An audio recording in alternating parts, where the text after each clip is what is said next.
हो गया। कैसे हो मेरे भाई साहब? उम्मीद करते हैं आप लोग एकदम मस्त होंगे घर पे। आज बड़े दिनों बाद मैं आपके लिए लेकर आया हूँ इंटरनेट मॉडल पेपर ऑफिशियल। और बबुआ जी हम बता रहे हैं आपको कि ये सबसे बढ़िया, ठीक है, ये सबसे अच्छा भी आपको बताने जाएंगे। जितना भी आप कहीं भी पढ़ रहे हो उससे कोई मतलब ना है। देखिए आप लोग तो देखिए चुके होंगे, लेकिन इस चीज को देखिए बुआ, यहां से मैं आपको क्या बताने जा रहा हूं, जिसमें वो आपको 110 क्वेश्चन है। मैं तो वो 80 ऑब्जेक्टिव 80 के 80 कराएंगे। ऐसे बनाना तो आपको 40 ही ना है। चलिए तो समय को ना गवाते हुए वो हम लोग प्रश्न की ओर बढ़ते हैं जल्दी जल्दी और देखते हैं और उम्मीद करेंगे कि आप लोग हमसे पहले, चलिए वो देखिए क्या कह रहा है आज भी। और खुशखबरी इस बात की है ना बबुआ सर कि तुम सब खुद सोचो कि इस बार भी क्वेश्चन आपका डबल मतलब 80 में कितना 40 तो हो गया ना, बल्ले बल्ले मजा है। बिहार बोर्ड भी जाहिर कर दिया कि हाँ ये सब हमको चाहिए। चलो समय को ना गवाते हुए चलो देखो क्वेश्चन नंबर 1 तो जल्दी मारो तो नहीं कह रहे बा। क्वेश्चन नंबर 1 है कि किसी प्रकाश स्रोत के सामने एक रुकावट रख देने पर क्या बनता है। जैसे यहाँ पे प्रकाश बढ़ रहा है, ठीक है, अगर हम इसके सामने इधर आ जाए तो देखिए तो पीछे मेरा कुछ बन रहा है, परछाई, ठीक है बा। इसको हम कहते हैं बा छाया। क्या बोलते हैं? छाया। ऑप्शन नंबर जल्दी जल्दी कीजिएगा आप लोग। चलिए क्वेश्चन नंबर 2। क्वेश्चन नंबर 2 बबुआ ये है कि समतल दर्पण, क्या लाजवाब सवाल है। समतल दर्पण की फोकस दूरी आप अच्छे से, समतल दर्पण की फोकस दूरी होती है बाबू। समतल दर्पण जो होता है बाबू, आप लोग हम इसको जानते हैं ना कि वस्तु की दूरी बराबर प्रतिबिंब की दूरी। नजदीक रखिएगा तो नजदीक होगा, दूर रखिएगा दूर रखिएगा, इसमें बराबर भी बनता है, बड़ा भी बनता है, छोटा भी बनता है। अर्थात क्या होता है अनंत, ठीक है। समतल दर्पण की फोकस दूरी क्या हो जाएगा वो अनंत हो सकते हैं इस क्वेश्चन के अकॉर्डिंग। चलिए क्वेश्चन नंबर नेक्स्ट चलते हैं हम लोग, और आप लोग बनाए ही होंगे अच्छे से। क्वेश्चन नंबर 3 हमको बहुत ही लाजवाब दिख रहा है। कह रहा है कि 1 मीटर फोकस दूरी वाले उत्तल लेंस मीटर कह रहा है एक डायोड, उसमें 1 मीटर फोकस दूरी वाले लेंस की क्षमता जानते हैं 1/f। और देखो आपको 1 मीटर माने एक तो ऊपर दिया है, आप फोकस कितना दे दिए 1 मीटर, ठीक है। और वह ये भी जो होता है वह 1 मीटर में होता है, तो खत्म, एक का डायोप्टर बन गया, उससे कोई मतलब नहीं है। ऑप्शन नंबर डी हो जाएगा 1 डायोप्टर, ठीक है, 1 डायोप्टर प्लस के, क्योंकि उत्तल लेंस होता है वह धनात्मक होता है, प्लस होता है। चलिए मुन्ना क्वेश्चन नंबर नेक्स्ट की ओर बढ़ते हैं हम भाई।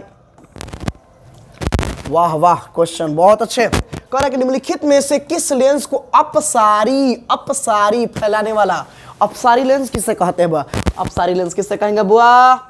अवतल लेंस को अपसारी लेंस कहते हैं और उत्तल लेंस को अभिसारी लेंस कहते हैं, ठीक है भैया, इस चीज को याद रखिएगा, ठीक है। चलिए आपको जल्दी बनाना है इस क्वेश्चन को। नेक्स्ट टॉपिक हम देखेंगे बा मैथ, जिस दिन जल्दी लेकर आने वाले हैं हम। क्वेश्चन नेक्स्ट बा, क्या लाजवाब सवाल है यार, एकदम हलवा है सवाल, फिजिक्स एकदम गर्दा, सब टोटल के टोटल पढ़ाया हुआ है। कह रहे कि प्रकाश की चाल विभिन्न माध्यमों में क्या होती है, तो प्रकाश की चाल भिन्न भिन्न माध्यमों में भिन्न भिन्न होती है, यानी कि option number A is the right answer. ठोस में अलग होता है, द्रव में अलग होता है, गैस में अलग होता है, निर्वात में अलग होता है, ठीक है, यानी कि वह भिन्न भिन्न माध्यमों में प्रकाश की चाल भिन्न भिन्न होती है। क्वेश्चन नंबर नेक्स्ट आप देखिएगा तो कह रहा है बहुत, ये सवाल ना जाने कितने बार पूछा है यार, ना जाने कितना बार पूछा है। सवाल है बबुआ कि किसी लेंस द्वारा उत्पन्न आवर्धन सही मात्रक क्या होता है? मात्रक विहीन, आवर्धन का कोई मात्रक नहीं होता है। ये मानव नेत्र चैप्टर का है बा, ठीक है। चलिए क्वेश्चन नंबर नेक्स्ट पढ़ते हैं हम लोग। चलो, और मुझे पूर्णतः विश्वास है आप लोग गर्दा उड़ा रहे हैं क्वेश्चन को। इस बार रिजल्ट आ रहा है एकदम मास्टर ब्लास्टर टाइप का। देखिए निम्नलिखित में किसका अपवर्तनांक सबसे अधिक है? ऑप्शन नंबर बी हीरा ठाकुर, तुम भी देखो। चलो क्वेश्चन नंबर नेक्स्ट की ओर हम बढ़ते हैं। बाबू कितना अच्छा ये क्वेश्चन दिया है। देखिए बाबू ये आपका क्वेश्चन समझने वाला है। 8 एक अभिसारी लेंस बनाता है, अभिसारी लेंस है वो, ठीक है। इसलिए बाबू क्या कहेंगे, कभी आभासी तो कभी वास्तविक प्रतिबिंब बनाता है कौन, अभिसारी लेंस। थोड़ा सा याद रखिएगा। चल मुन्ना, इसमें बुआ हमको लग रहा है ना कि बहुत सारा क्वेश्चन आपको same to same final exam में आ रहा है। आहा, ये सवाल कितना बार आपको बताया है बुआ, बताया ना, अभी हमको पढ़ रहा है अभी फिर से। आकाश का नीला रंग होना किस परिघटना का परिणाम, ये भी मानव नेत्र का है। रंग बिरंग संसार, अपवर्तन, प्रकीर्णन, परिवर्तन। वो देखिए, रंग से जितनी भी घटनाएं घटेगी ना, उसको हम क्या कहेंगे, प्रकीर्णन मान लेंगे। सूर्योदय का लाल होना, ये सब सारा चीजें प्रकीर्णन के माध्यम से होता है, ठीक है बाबू, इस चीज को याद रखिएगा। क्वेश्चन नंबर नेक्स्ट बाबू, हम क्वेश्चन देख रहे हैं 10। आहा, क्या बात है। प्रकाश का प्राथमिक वर्ण यानी कि रंग क्या है, नाम है, नीला है, हरा है। 100% बुआ इनमें से सभी। अब बबुआ बताओ 10 में तुमने कितना बनाया, बहुत अच्छे बुआ, एकदम बहुत बढ़िया, 10 में 10 आप लोग को आ गया, बहुत अच्छे। सूरज, रोहित, जितने भी मेरे बच्चे हो, कनिष्का, गुप्ता, ज्योति, सारे गा गजब गर्दा उड़ा दिया यार, एकदम मस्त। चलो नेक्स्ट क्वेश्चन की ओर बढ़ते हैं हम, जितने भी बबुआ हो सब गर्दा। चलिए 10 नंबर क्वेश्चन तक तो कुछ नहीं बुझा रहा है, आगे देखते हुए। आहा, ये सवाल और अच्छा है। बृहद संख्या में प्रकाश सुग्राही कोशिकाएं कहाँ होती है, तो संख्या में सुग्राही कोशिकाएं कॉर्निया, पुतली ना, रेटिना में होती है। कहाँ होती है बबुआ, रेटिना में होती है, जहां प्रकाश की छवि मतलब किसी वस्तु का क्या बनता है वह प्रतिबिंब बनता है, रेटिना पर, याद रखिएगा। चलिए क्वेश्चन नंबर नेक्स्ट की ओर बढ़ते हैं हम, 12। आहा, देखिए क्वेश्चन नंबर कितना बार पढ़ाया हुआ है। दूरदृष्टि दोष के उपचार के लिए किस लेंस का उपयोग किया जाता है, तो हमेशा याद रखिएगा। बीमारी जवान, दूर बीमारी और निकट बीमारी, हम दोनों सिखाना चाह रहे हैं। थोड़ा सा हम समय लेंगे, अब बुरा ना मानिएगा इस चीज को। दूरदृष्टि दोष, दो को नाम क्या है बुआ, तो इसको ठीक करने के लिए 3 गो आला उपयोग करेंगे, उत्तल, और निकट जो होता है उसमें उपयोग करेंगे 4 गो आला, अवतल, ठीक है। और दूरदृष्टि दोष का मतलब होता है बा वैसा दोष जिस माने जवान बीमारी वह दिखेगा, सिंपल सी, बड़ा मजा वाला चीज है बा। जिस व्यक्ति को दूरदृष्टि दोष होगा ना, उसको दूर की वस्तु साफ साफ दिखेगा, और निकट में चश्मा लगाएगा, चश्मा, दूर उसका क्लियर रहेगा, लौका तो बढ़िया से, लेकिन निकट की वस्तु नहीं दिखेगा, उसको दूरदृष्टि दोष कहते हैं। और इसको हम उत्तल लेंस के द्वारा ठीक करते हैं। इसी के जस्ट विपरीत हुआ निकट दृष्टि दोष। इसमें क्या होता है बाकी जो इस बीमारी से ग्रसित व्यक्ति को निकट की वस्तु, नजदीक की वस्तु एकदम साफ साफ दिखता है, लेकिन दूर की वस्तु को वो अच्छा से देख नहीं पाता है। इसके लिए हम अवतल लेंस का प्रयोग करते हैं। चलिए बा, इस क्वेश्चन का आपका आंसर क्या हो जाएगा बा, दूरदृष्टि दोष के उपचार के लिए हम उत्तल लेंस का उपयोग करते हैं। मेरा मुन्ना, मैं उम्मीद करता हूं कि आपको बढ़िया से समझ में आ रहा होगा। चलिए क्वेश्चन नंबर नेक्स्ट हुआ, ये बहुत बार एग्जाम में और भी वीआईपी क्वेश्चन है, ओके। कह रहा कि मानव नेत्र के लिए दृष्टि अस्तित्व होता है, मतलब मानव नेत्र में किसी चीज को पढ़िएगा ना, तो आपके आंखों पर उसका छवि कितना देर तक बना रहता है, ठीक है। इस चीज को आप समझिएगा, तो 1/16 सेकेंड, 1/16 सेकेंड। वही किसी चीज को हम बोल के देखो, हम ध्वनि के लिए देखिएगा ना, तो 1/17 सेकेंड, 1/17 सेकेंड या 15 सेकेंड था, 17 ही सेकेंड था। कब किसके लिए बा, किसी चीज को जैसे हम बोल के पढ़ रहे हैं ना, तो ये ध्वनि के लिए, ध्वनि का प्रतिध्वनि माने प्रतिध्वनि जो सुनने के लिए बा 1/17, और बा आंखों पे उसका प्रतिबिंब जो बना रहता है 1/16 सेकंड के लिए, यानी कि इसका हो जाएगा option number C is the right answer. चल मुन्ना, क्वेश्चन नंबर नेक्स्ट की ओर बढ़ते हैं हम।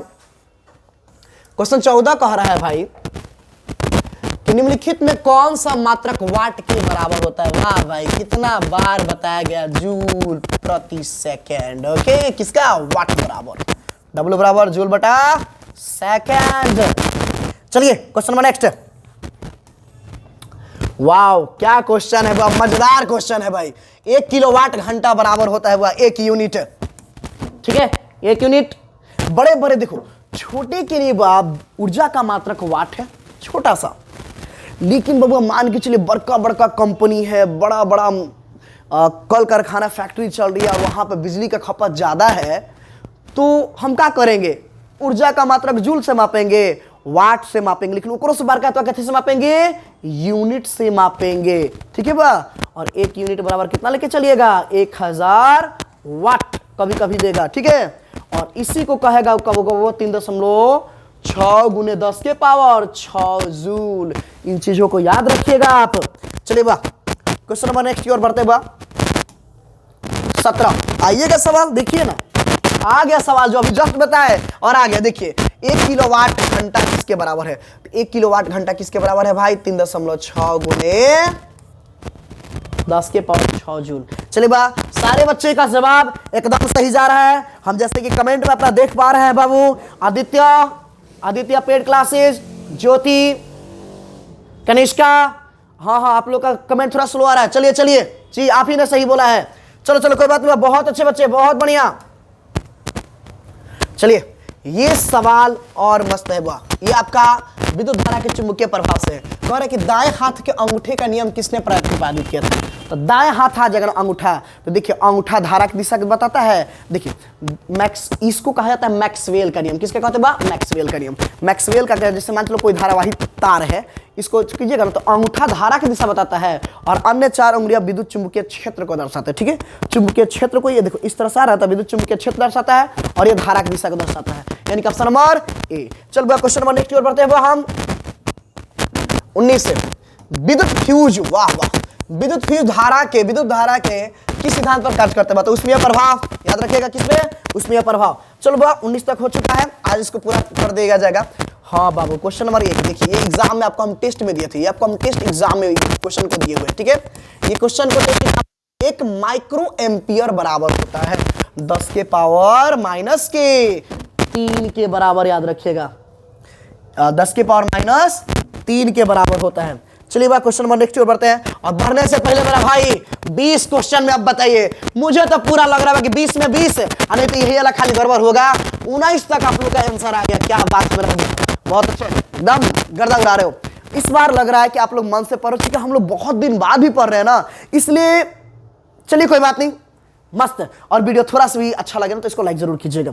आगे की ओर क्वेश्चन बढ़ते हैं बाप, आगे की ओर क्वेश्चन है बाप, ये देखिए, प्रतिरोध का मान बढ़ने के लिए प्रतिरोधकों को जोड़ना चाहिए, वह श्रेणी क्रम में जोड़ दिया जाता है, इस तरह से जोड़ा जाता है। क्या हो जाता है बा? इस तरह से जोड़िए, जैसे मान चलो 2 एम्पियर 2 ओम है, 3 ओम है, सबको पता है ना बा? आरपी पैरेलल नहीं होता है बा, आरएस होता है श्रेणी क्रम में, सीरीज को सबको जोड़ देता है, R1 plus R2 plus R3, आप लोग ऐसे ही पढ़े हम लोग बहुत ज्यादा तक। और देखिए कहेगा कि कम किस में होता है, तो पार्श्व क्रम या समांतर क्रम। कम कहेगा कि किस में होता है, पार्श्व क्रम या समांतर क्रम, तो बाबू हम लोग कहां पे लेके चलेंगे? प्रतिरोध का मान बढ़ाने के लिए श्रेणी क्रम में ही जोड़ा जाता है। चलिए बा क्वेश्चन नंबर नेक्स्ट की ओर बढ़ते हैं हम, क्वेश्चन 22। वाह, ये भी सवाल बुआ बहुत अच्छा है। क्वेश्चन कह रहा है बुआ कि इलेक्ट्रिक हीटर की कुंडली बनाने में किस पदार्थ का प्रयोग किया जाता है बा? इलेक्ट्रिक हीटर बनाने के लिए नाइक्रोम अधिक होता है, इसलिए इसका हम लगाते हैं। ठीक है बाबू, नाइक्रोम का क्वेश्चन एकदम हलवा पुलवा दिया, एकदम नहीं है क्वेश्चन में, हलवा क्वेश्चन एकदम गाढ़ा। तो निम्नलिखित में कौन ग्लोबल वार्मिंग के लिए उत्तरदायी है? कार्बन डाइऑक्साइड सबसे ज्यादा क्या खतरनाक तो ये बन गया है ना, और ये कहियो कॉमन नहीं होगा, ये फिक्स है। मेरा बाबू यहाँ पे अब समझो आगे क्वेश्चन क्या कह रहा है, इनमें से कौन जीवाश्म कौन है? पेट्रोलियम, सब ये ऑप्शन नंबर डी हो गया जी। इस सब आपको लगेगा, आप लोग इसको तो गर्द एकदम यूं मसल दोगे चींटी की तरह से, इतना हमें आप पे विश्वास है। अब ये सब पढ़ाया गया है जी, कहीं भी आप पढ़े होंगे तो सब किसी भी क्लास में पढ़ा दिया गया है। ये क्वेश्चन लेवल का क्वेश्चन है। सूर्य तथा अन्य तारों पर उत्सर्जित विशाल ऊर्जा का स्रोत क्या कहलाता है? देखिए बहुत ऊर्जा का स्रोत कब आता है? नाभिकीय संलयन, जब छोटे छोटे जब नाभिक जुड़ते हैं ना, संलयन करते हैं यानी कि संयोजन करते हैं, तो बहुत विशाल ऊर्जा का बनते हैं। सूरज उसी तरह से ना एनर्जी देता है। नाभिकीय विखंडन, टूटना नहीं है, जुटना होता है। नाभिकीय संलयन कहा होगा मुन्ना? नाभिकीय संलयन, बहुत अच्छा सवाल है। ऊर्जा के स्रोत से फिजिक्स का क्वेश्चन है। अभी सब क्वेश्चन इसी के चल रहा है। हाय देखिए क्वेश्चन कितना अच्छा है। टिहरी बांध का निर्माण कामना उद्देश्य से, भूमि सिंचाई जरूरी है भाई, बांध है तो खेत पटेबे करेंगे। बिजली उत्पादन, बढ़िया से पानी का फ्लो है तो बिजली भी बन जाएगा उससे, उत्पादन की जैसे। जल आपूर्ति, जल की कमी से भी पूरा हो जाएगा, अर्थात उपयुक्त इनमें से सभी मारिए, बहुत अच्छा जा रहा है। मेरे को तो लग रहा है बा कि आप सभी बहुत अच्छे से मेरे से पहले बना रहे हो और अच्छा भी लग रहा है। हाँ जी बबुआ, this question is very very important. अगर मेरी बातों को अगर आप ध्यान से सुन रहे हैं ना मेरे बबुआ, सब सच्ची बता रहे हैं, हम एकदम सच बता रहे हैं। कुछ कुछ क्वेश्चन जो हम भी मार रहे हैं ना, फैक्ट है यार, गर्दा क्वेश्चन है। खिलौनों में किस सेल का उपयोग किया जाता है बा? सूखा सेल। तो अभी तो कितना दिन रिमोट से मारते रहो, चलते रहेगा। सूखा सेल का उपयोग करते हैं। चलिए क्वेश्चन नंबर नेक्स्ट। जो ये अच्छा सवाल है बा, ये भी सवाल वेरी वेरी इंपॉर्टेंट है। केमिस्ट्री में आप घुस गए बुआ। जल में वैद्युत अपघटन में कैथोड पर कौन सी गैस मुक्त होती है? तो देखिए कैथोड कह दिया ना बाबू, दो चीज याद रखिएगा। अगर बाबू एनोड और कैथोड कहेगा, एनोड और कैथोड दो याद रखिए। एनोड मतलब एनोड कर लो और कैथोड कर लो। एनोड में ऑक्सीजन लेके चलिएगा और कैथोड में हाइड्रोजन लीजिएगा। कैथोड में तो समझिए, कैथोड के लिए पूछा ना, कैथोड पे हम लिखेंगे हाइड्रोजन गैस मुक्त होता है। अगर पूछता तो क्या मारते हैं? ऑक्सीजन। याद रखिएगा हमेशा के लिए इसको मान लीजिए 1 2 3। चलिए बा क्वेश्चन नंबर नेक्स्ट। वीडियो के शेयर कर दो सब तरीका। आगे क्वेश्चन में रहेगा, नीचे दिएगा अभिक्रिया के संबंध में कौन सा है? ZNO plus CZNO carbon oxygen उपचयित हो रहा है, कार्बनिक अपचयित हो रहा है, कार्बन अपचयित हो रहा है। वो ऑप्शन नंबर सी हो जाएगा, ठीक है। इसमें वो ऑक्सीजन और कार्बन एक में मिल रहा है तो उपचयित हो रहा है, मिल रहा है, ठीक है। इसमें ये हो जाएगा ऑप्शन नंबर कितना हुआ? सी। ये जस्ता यानी कि ZnOH2SO4 के कराने पर कौन सी गैस बनती है? हाइड्रोजन बनेगा। देखो ना ZnSO4 अब प्लस में हाइड्रोजन को निकाल देगा। यही ना बताया है बा कि जब इसको हम सिखाए थे क्या बा, देखिए हाइड्रोजन सल्फर के साथ रखा है ना बा कि जब कौनो माने तारा से अच्छा दोस्त तारा भी रही नु तो आपकी गर्लफ्रेंड, देखो जब आपके दोस्त के द्वारा अपने गर्लफ्रेंड को आपको अपना बनाकर आपको लात मार के हटा दिया जाए तो उसी को हम क्या कौन सा अभिक्रिया कहते हैं मालूम है आप लोग को? उसको विस्थापन अभिक्रिया कहते हैं या एकल विस्थापन अभिक्रिया कहते हैं। देखिए हाइड्रोजन गैस निकला, छोड़िए उस सब चीजों को, hydrogen gas option number B. चलो क्वेश्चन नंबर नेक्स्ट की ओर बढ़ते हैं, हम देखते हैं। मेरी बातों का बुरा ना मानिएगा भाई। हाँ 30 क्वेश्चन, अब 30 में बबुआ हमको लगता है 25 तक आयल होगी, कुछ तो नंबर घट गए होगी, ठीक है बा। चलिए क्वेश्चन नंबर नेक्स्ट की ओर बढ़ते बा। ये सवाल मजेदार है बाबू, ये सवाल एक लेवल का सवाल, एकदम VVI मार भाई, VVI। और इसको बस सुनाना भी है बहुत, जहां चाहे आप जिस जगह पढ़ते हो। में कौन चूना जल को दूधिया कर देता है? कार्बन डाइऑक्साइड कर देता है बा। कार्बन डाइऑक्साइड चूना जल को क्या करता है? दूधिया के रूप में कर देता है, ठीक है। और एक सवाल आएगा बा, ये तो सवाल ये भी बेस्ट था।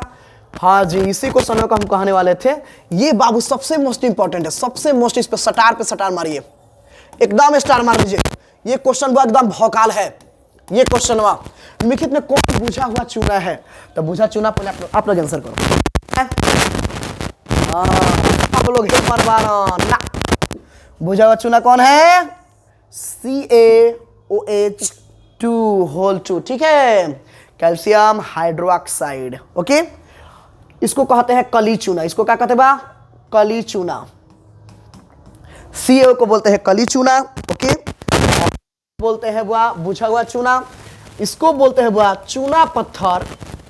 तो देख लीजिए चूना पत्थर, इसको बोलते हैं संगमरमर का पत्थर, चूना पत्थर, संगमरमर, ठीक है। उसके बाद बोलता है बुआ खरिया, इसको बोला जाता है, ठीक है। तो थोड़ा सा आप लोग याद रखिएगा इस चीज को अच्छा से। क्वेश्चन नंबर नेक्स्ट को पढ़ते हैं 32 के बाद 33। है दंत मंजन हम नए का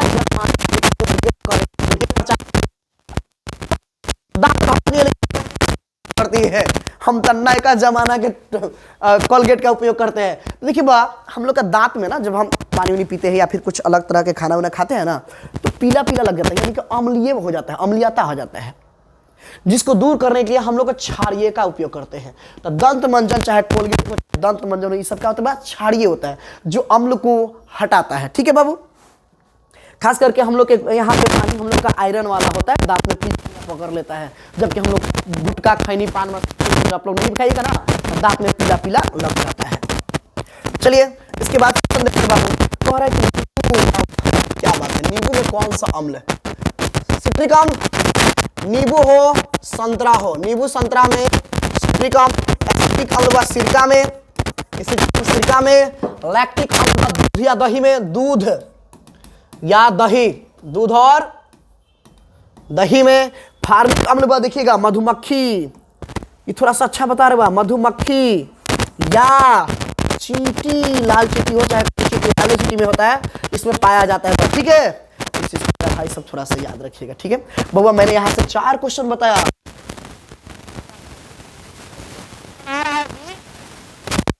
गारंटी के साथ आ रहा है। चलिए आगे की और बढ़िए। क्वेश्चन बा मिल्क ऑफ, बहुत अच्छा सवाल है बाबू, मिल्क ऑफ मैग्नीशियम का पीएच मान होता है। तो मिल्क ऑफ मैग्नीशियम, यह बाबू अंग्रेजों द्वारा है, ठीक है। इसे 1872 में खोजा गया था। कौन नाम थे बा? हेनरी था, चार्ल्स हेनरी ने खोज किया था 1872 में। बोला था पहली बार इसका पीएच मान जो होता है 10.5 होता है, ठीक है बाबू। मतलब ये क्या होता है, लेकिन 10.5 होता है, ये एकदम ये। चलिए क्वेश्चन नंबर नेक्स्ट पढ़ते हैं हम जल्दी जल्दी। जस्ता का यश क्या? अच्छा बाबू देखिए क्वेश्चन बहुत अच्छा। जस्ता मतलब जेड, जस्ता का यश क्या बताओ? जस्ता का यश होता है जी, और सिनेबार का होना जाएगा पारा का, ओके। बॉक्साइट किसका हो जाएगा? एल्युमिनियम का, एल्युमिनियम जैसा भी हो, एल्युमिनियम, ठीक है। एल्युमिनियम का हो जाएगा, बॉक्साइट एल्युमिनियम का, सिनेबार पारा का, और जिंक ब्लेड किसका हो गया? जस्ता का हो गया। सोडियम क्लोराइड नहीं होता है। चलो क्वेश्चन समझ में आ रहा है ना भाई? समझ में आ रहा तो लिखो ना yes sir, yes sir, yes sir, yes sir. अरे थोड़ा सा एनर्जेटिक करोगे तो हम ना, तनी लाइक कर दो यार वीडियो को। देखो इतना देखिएगा, सब होठ उठ सूख जा रहा है तुम सबको पढ़ाने में। सोचो बस, सब अगर तुम सब इतना ना करेगा तो क्या करेगा? तनी वीडियो को शेयर करते रहो, सब तनी बताते रहो, तब ना मन लगेगा रे। चलो चलो चलो कोई बात नहीं, आगे बढ़ते हैं।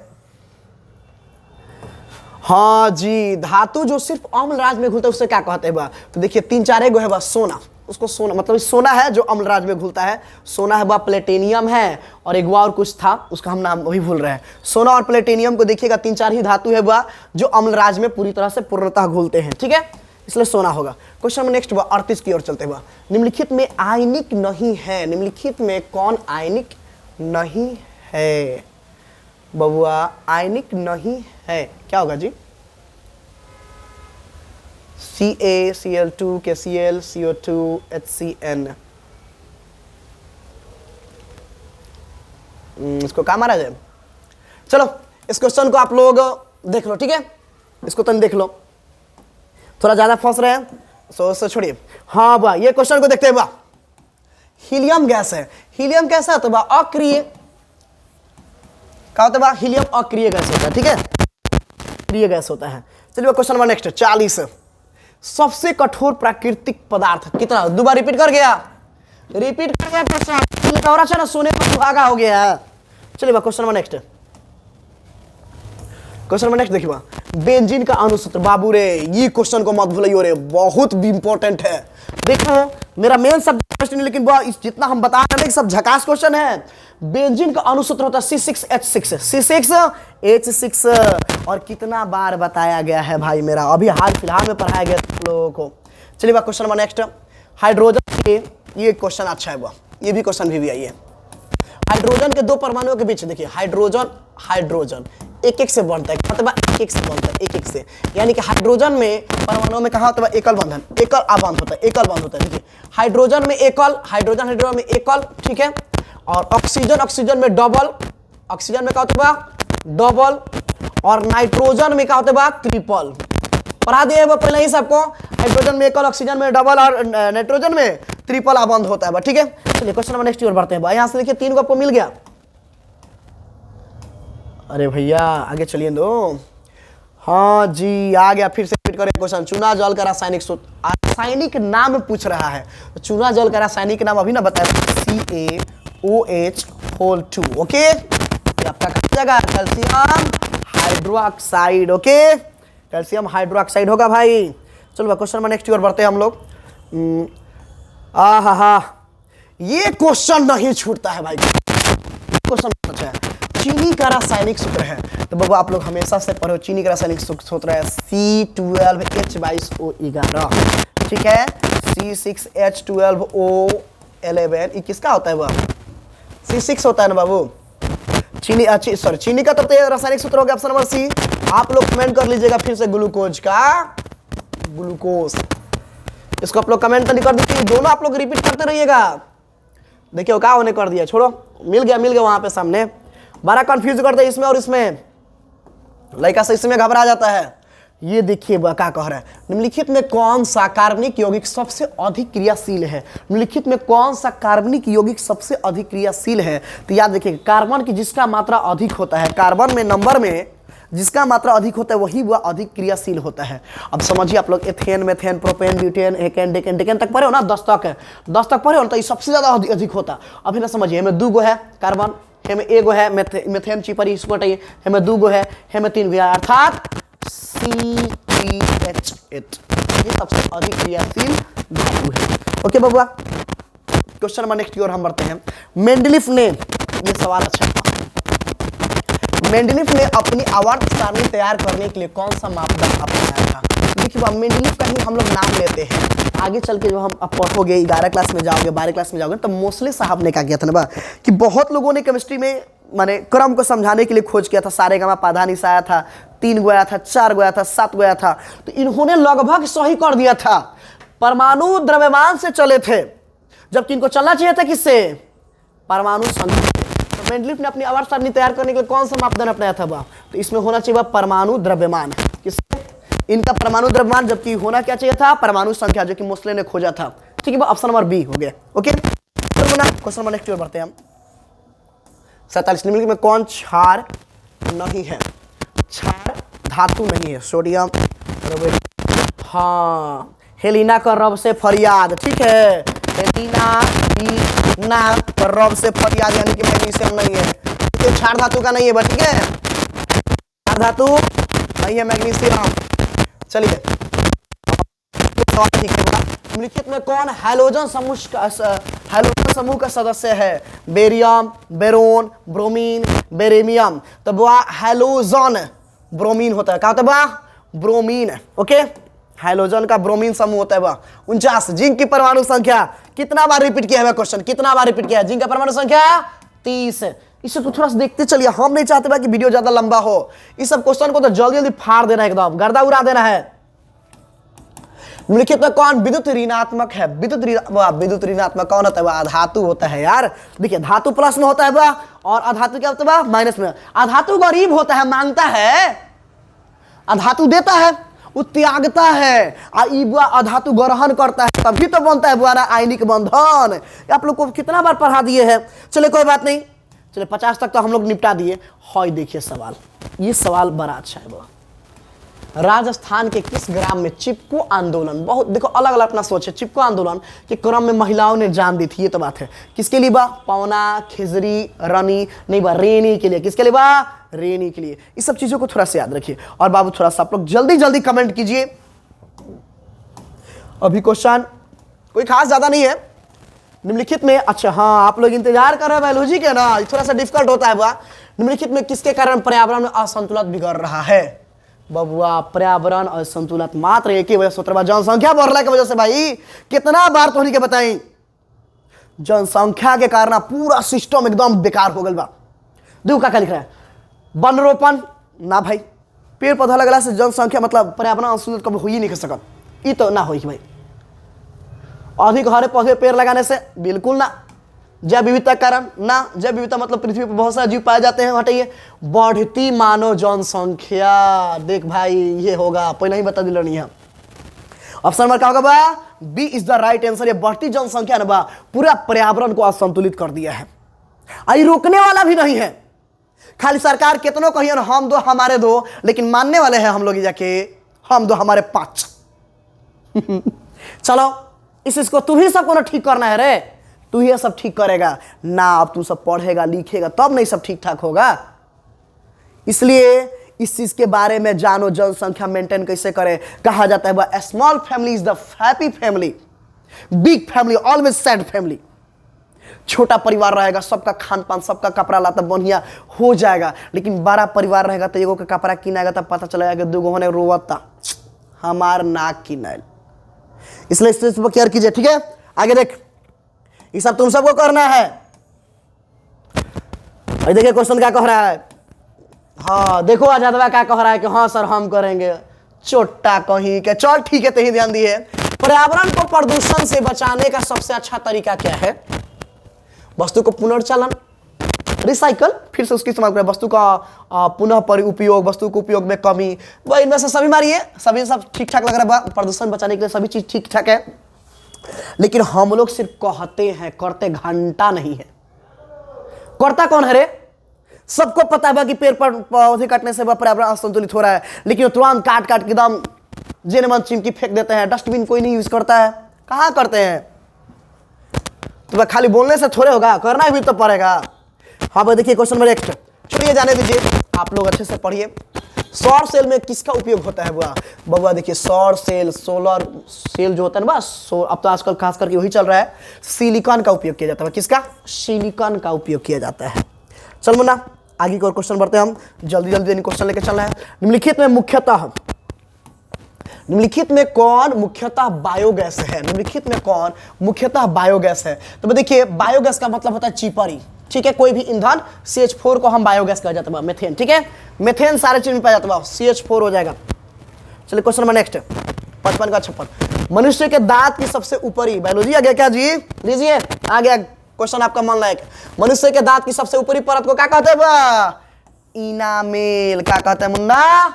इनामेल। चलिए अच्छा क्वेश्चन है बहुत बढ़िया क्वेश्चन, बायोलॉजी तो देख के खुश हो गया मन। कह रहा कि जठर ग्रंथियां कहाँ पाई जाती है? जठर ग्रंथियां हमेशा बाबू आमाशय में पाई जाती है। कहाँ पे? आमाशय, पेट में, ठीक है। चलिए क्वेश्चन नंबर नेक्स्ट, 57 के बाद 58 लेके चलते हैं। निम्नलिखित में कौन वसा का, अरे बबुआ याद कीजिए हमारे पहले का वीडियो में, निम्नलिखित में वसा का पाचन कौन करता है? लाइपेज करता है। कौन करता है भाई? लाइपेज करता है, याद रखिएगा। वसा का पाचन लाइपेज करता है बाबू, याद रखिएगा, ठीक है। यहां पे समझिए, पीत रस का रंग होता है, पीत ना बुझला, मुर्गा काटाला ना, मुर्गा हरियर का रह जाला, कब को पीत फूट जाता तब पीता ही नहीं लगता। हम लोग का कब कब देखिए पीत बढ़ जाता है। हम लोग के शरीर की बात कर रहे हैं तो गजबे ढेकार आता है, पीता है, धुआंतु ढेकार आता है, ठीक है। हम लोग का धुआंतु ढेकार आता है, एकदम मिजाज मछिया जाता है, वही ढेकार, वो पीत बढ़ जाता है। हरियर का जो होता है ना, या नीचे से होता है। तो देखिए आप लोग मुर्गा को कभी काटते हुए देखिएगा, हरियर हित चुकी कैप्सूल जैसा रहता है, वो पीत होता है, जिसको कलेजी में, मतलब कलेजी जो होता है ना, कलेजी बुझाता है ना, उसी में रहता है। उसको काट के फेंक देता है, गोलका टाइप के किसी तरह से देखिएगा, अच्छा सा रहता है।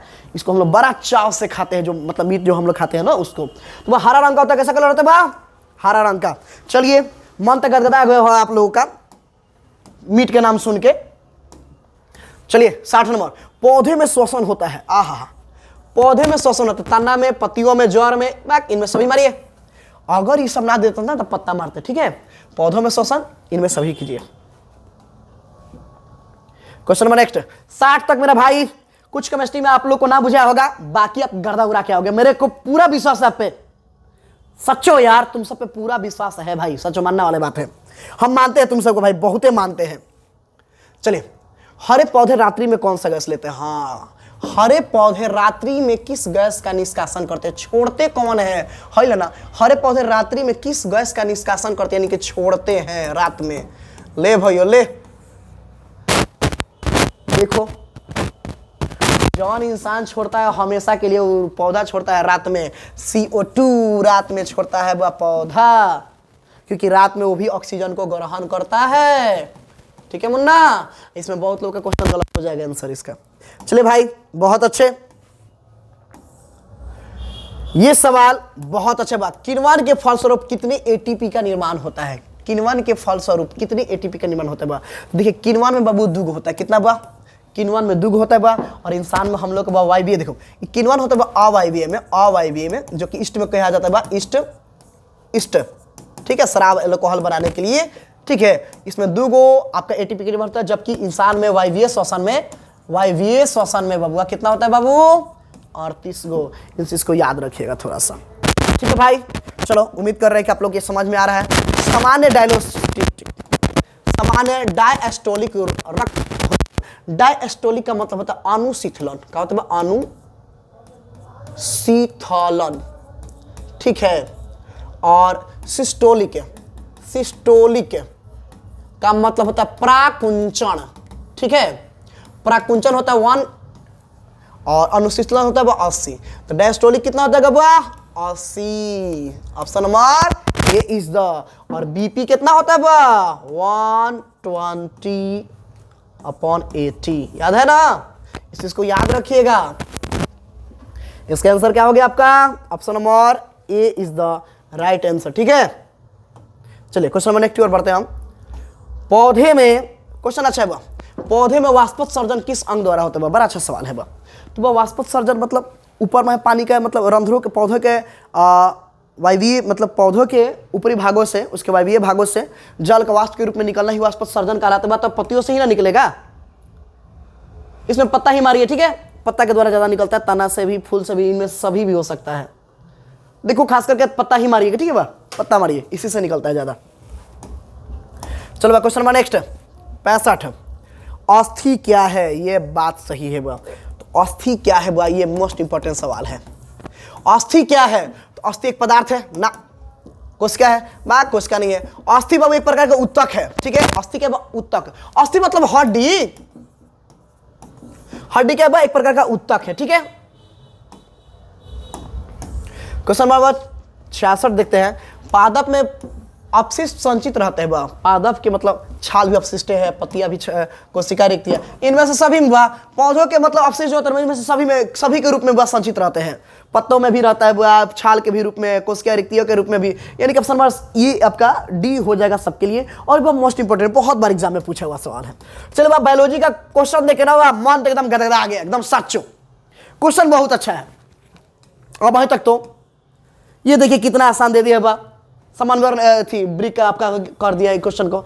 ब्रिक के संरचनात्मक एवं क्रियात्मक इकाई क्या कहते हैं? नेफ्रॉन कहते हैं भैया। ये सब क्वेश्चन है, उत्सर्जन चैप्टर से है, हलवा है एकदम। चलिए ऑप्शन नंबर नेक्स्ट को पढ़ते हैं 68।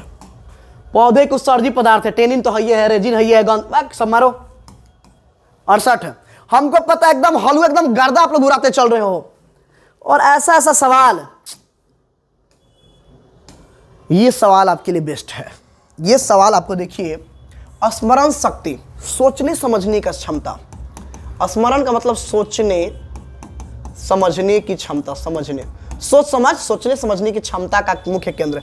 सेरिबेलम ना भाई, सेरिब्राम क्या मारिएगा बा? सेरिब्राम लेके चलिए। किसको? सेरिब्राम। सेरिब्राम हो जाएगा, सोचने समझने की यानी कि स्मरण करने की क्षमता किसमें होता है? सेरिब्राम में। और सेरिबेलम इसके लिए नहीं है। सेरिबेलम कुछ आपको बताएगा ऐच्छिक और अनैच्छिक क्रियाओं को नियंत्रण करने के लिए।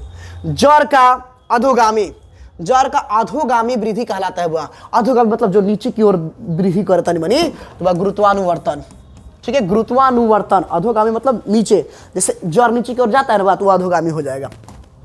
चलिए क्वेश्चन नंबर नेक्स्ट की ओर बढ़ते हैं हम। 70 कर दिए जी, 10 को बचा। ए जी सवाल बाबू आ गया जनन चैप्टर से।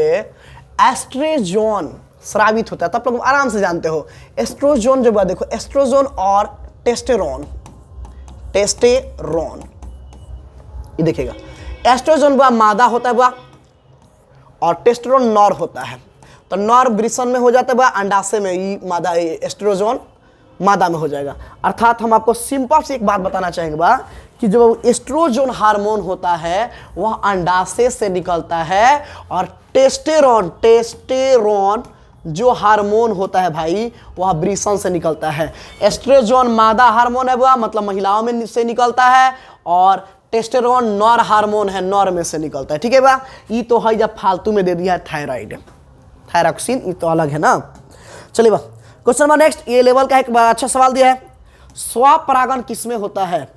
बहुत अच्छे बाबू, आप लोग पढ़े होंगे स्वपरागण किस पौधे में होता है। बातें देखिए, स्वपरागण का मतलब होता है कि जब एक ही पौधे पर पराग के कण उसी पौधे के वर्तिकाग्र पर जाकर गिरता है तो उसको हम स्वपरागण कहते हैं, ठीक है। यानी कि अपने अपने, तो वो अकेले होता है बा, यानी कि उभयलिंगी, जिसमें नर मादा दोनों एक ही में रहता है बा, उसी को हम उभयलिंगी कहते हैं, ठीक है। देखिए यहाँ पर लिखा है बा बाइसेक्सुअल, ठीक है। और बाकी इसको अभी ज्यादा समझाना नहीं है, क्लास में तो आप लोग एकदम बढ़िया से जन्मे किए। अरे बाप रे बबू रे, होय क्या कर दिया रे तुम सबको? बुझा रहा है सवाल कहां के दिया है? 12 क्लास का 12th का सवाल दे दिया, 12th का। और देखो हम देखते रहते पकड़ लिए। ये 10वां में सवाल नहीं है, कहियो नहीं है। लेवल हाई कर दिया है भाई, पहले का बात जान लो।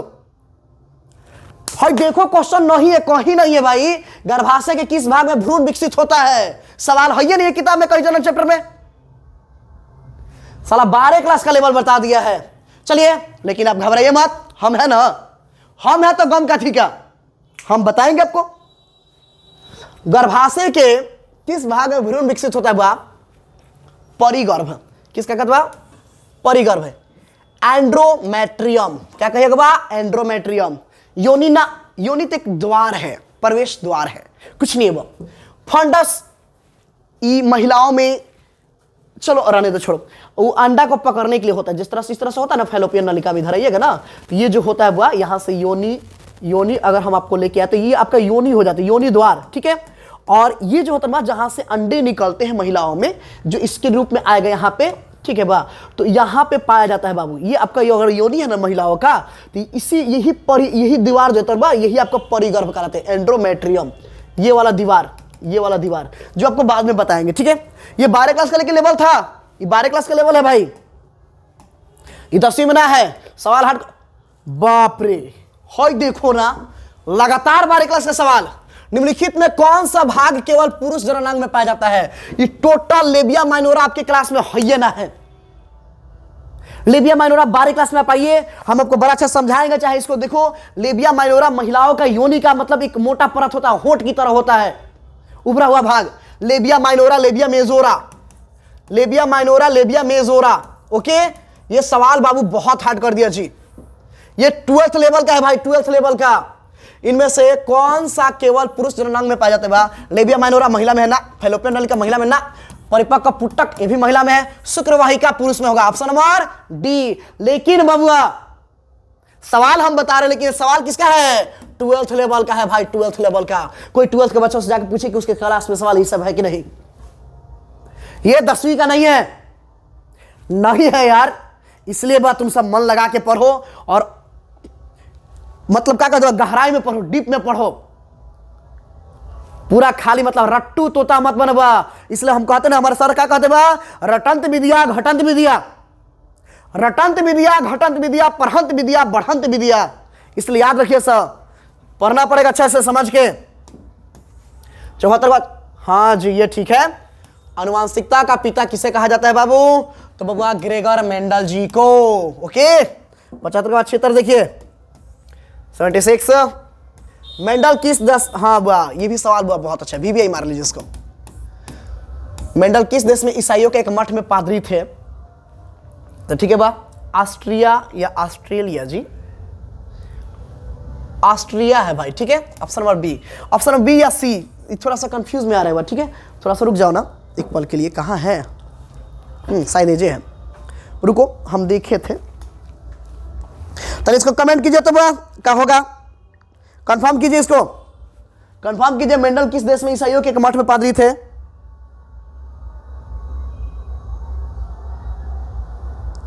देखिए बा, अब जरा सोचिए कि मेंडल किस देश में ईसाइयों के एक मठ में पादरी थे। कमेंट जल्दी कीजिए बा। यस आ गया जी जी, वेल डन। हाँ बाबू, ऑस्ट्रिया के, किसमें? ऑस्ट्रिया के। चलो क्वेश्चन नंबर नेक्स्ट की ओर बढ़ते हैं हम। इनमें कौन, हाई लीजिए 11 क्लास का क्वेश्चन भैया, लो 11th क्लास का क्वेश्चन आ गया। इनमें कौन वर्गीकरण का सबसे ऊपरी पैदान पे हुआ? तो किंगडम, किंग जगत, किंगडम। ओके, ये 11th क्लास में जाइएगा ना तो पहले का और दूसरा का चैप्टर में ये सब मिल जाएगा। गण, वर्ग, जाति, उपजाति, संघ, ये सब मिल जाएगा। किंगडम होगा ऑप्शन नंबर डी। चलिए देखिए, 12 क्लास का 11 क्लास का लेवल दे दिया भाई आप लोग को। हाँ बाबू, ये भी क्वेश्चन ठीक है। सूक्ष्म उपभोक्ता का उदाहरण कौन है? कवक और सॉरी सवाल नहीं होता भाई, तो ये तो स्वपोषी हो जाएगा। जीवाणु और कवक, अर्थात ऑप्शन नंबर ए और बी दोनों। ओके, सेकेंड लास्ट क्वेश्चन की ओर बढ़ते हैं हम लोग। मांसाहारी जीवों को क्या कहा जाता है बा? तो मांसाहारी जीवों को क्या कहेंगे? और तो देखिए, प्राथमिक उपभोक्ता तो प्राथमिक उपभोक्ता नहीं होगा, क्योंकि ये तो प्राथमिक उपभोक्ता जो होता है ना बाबू, ये शाकाहारी होते हैं। क्या होते हैं बा? शाकाहारी। प्राथमिक उपभोक्ता शाकाहारी होते हैं। और बबुआ देखिए, जो द्वितीयक होता है ना बा, ये आपका मांसाहारी भी होते हैं बा, ये मांसाहारी होते हैं। ओके, और तृतीयक भी जो होता है ना बा, ये भी मांसाहारी होते हैं। तो आप बबुआ द्वितीयक और तृतीयक दोनों मार सकते हो, ए और बी, ए और बी ना बुआ, सिर्फ और बी मारिए और सी आप कर सकते हो। बी सी दोनों है, अर्थात बी को ही लेके चलिए, मांसाहारी में सही रहेगा, जो कि शाकाहारी पर डायरेक्ट डिपेंडेंट है। बुझा रहा बा? और इसके लिए एक उत्पादक आ जाता। चलो बा, आखिरी सवाल, और मैं आपसे विदा चाहता हूं। आहार श्रृंखला के प्रत्येक पोषक स्तर पर ऊर्जा का कितना प्रतिशत अगले पोषी में चल जाता है? 10%। क्या?